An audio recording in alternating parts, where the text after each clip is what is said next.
request Aditya, Mr. Berlia to speak for a few moments as to what.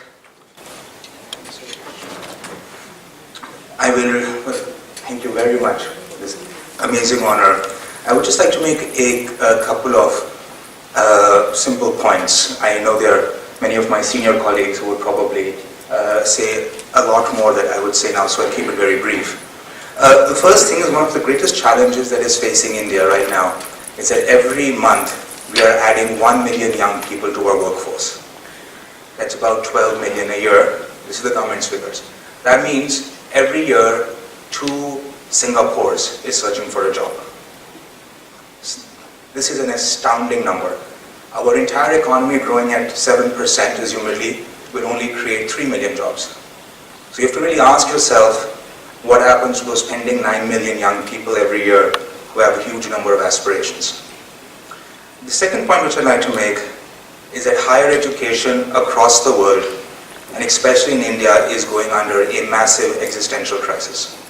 We keep talking about buzzwords, innovation, entrepreneurship, MOOCs, online, but really for, I would say, 99% of all education institutions, they remain buzzwords to be spoken in great speeches.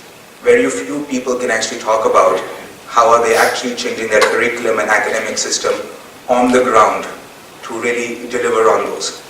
In 2014, where you have a 95% dropout rate in your online so-called MOOCs, and at the same time you have PhD students, after 7 years, their PhD isn't worth the paper it's printed on.